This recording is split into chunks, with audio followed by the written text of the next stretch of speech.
shot across the bow. Don't worry. It's all going to be over soon. I see people in the street howling with worry over everything. Lost, bewildered, disillusioned souls bleeding the bastion of better worlds.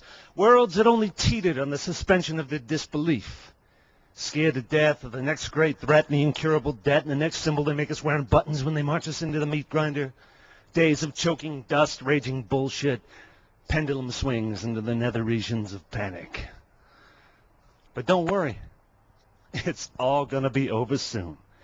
When you got shaking hands and swollen feet and all you hear about is bodies being fished up in the river and murders, suicides, and the price of food has gone up and the wages have gone down and the cable's shooting radiation into your nuts and killing your sperm and you know that elections are a farce and TV's gone reality and you're never going to be thin enough or pretty enough or glamorous enough to be anything other than an anonymous schmuck trudging through the dirty end of life. When you're sold that there's E. coli in your spaghetti sauce, the Chinese are poisoning your pets, we're just one orange alert away from Osama bin Laden riding a dirty bomb into Washington, D.C. airspace, Dr. Strangelove style. And what do? What do, private citizen? What do? You're out of duct tape. You don't have any tinfoil hats. What the fuck do you do?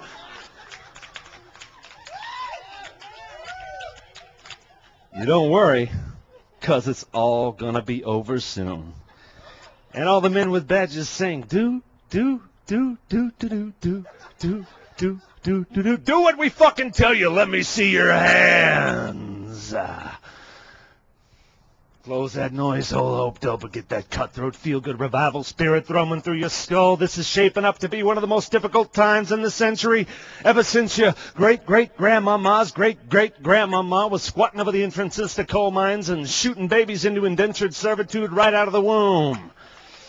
That lame shit, limp dick, turd polishing won't last a minute here in New Capital Earth. You're all immigrants on Earth. Remember that when you're getting sodomized at the airport by some low-digit corporate merc. Oh, you'll ask to see their badge. They'll flash your gold teeth, a fast food logo that looks conspicuously like a badge, and then push that broomstick a little bit farther up your ass. And when you clench your teeth, smile. Make it look like a smile. And why wouldn't you smile, goddammit? You ingrates are living in one of the most exciting times to ever be alive this century. It's only 10 years, but it's still this century. And there's absolutely nothing to worry about, except for the collapsing economy and endless wars and the global nuclear proliferation and the pandemics of flesh-eating diseases that are going to be cropping up any day now here, eating the skin off your children's faces, leaving them bloody, mangled abominations of nature, screaming in agony, praying for death. But other than that, there's absolutely nothing to worry about. You know, it's like FDR used to say, the only thing to fear is fear itself. And, of course, polio. But hey, don't worry.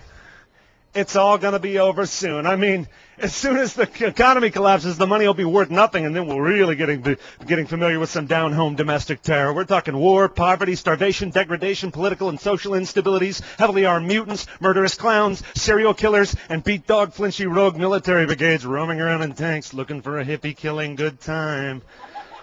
But wait. There's more. As soon as the economy collapses, the wealth will be expelled from this country like a high-velocity greenback money shot all across America's back, metaphorically speaking, dribbling down the ass cracks and landing into the open maws of offshore tax shelters used to hide the profits of guns, drugs, and the oil that has so recently disappeared. But wait, it gets even better. The first thing to fly off the shelves for our big national garage sale, a very strategic arsenal of nuclear weapons any fascist, theocratic rogue nation we're indirectly responsible for creating.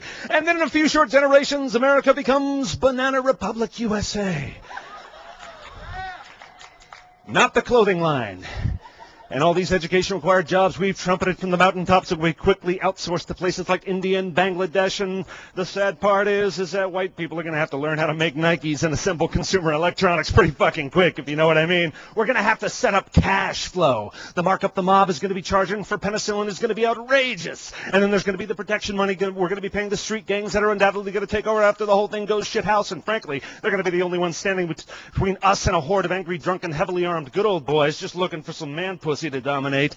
And then there's the added bonus of Ronin military and law enforcement popping caps, and the first living thing they see running, craven, desperate, wild-eyed trained killers driven mad by the collapse of the system they've sworn to protect. And on top of that, 65 million white suburbanites streaming across the Mexican border in their flight from the homeland, wondering why the fuck they decided to build a big wall there in the first place. It'll be bedlam. And amen to that, because that just means it's all gonna be over soon. It's time for a gut check. It's time to suspend judgment and become the steely-eyed monks meditating in the driving bile of a toxic storm. We must be the calm eye of chaos in the thundering sea of jagged glass and used hypodermic needles. We must be the lone rubber ducky floating, smiling through the steaming sewage pipe spill. It's time to mainline some survival instinct. It's time to check our Zen level. It's time to take short, measured breaths. Weigh out the options, get a good night's sleep, get up around 10, read the paper, have a cup of coffee, take the dog out to take a shit, come back, take a second look at what we're wearing, and come up with some pragmatic solutions. It always hurts the first time, doesn't it? Hopefully we won't bleed too much. Just keep your eyes on the prize. Make a stand on the plan, and remember, Molotov cocktails don't work with beer. Thank you.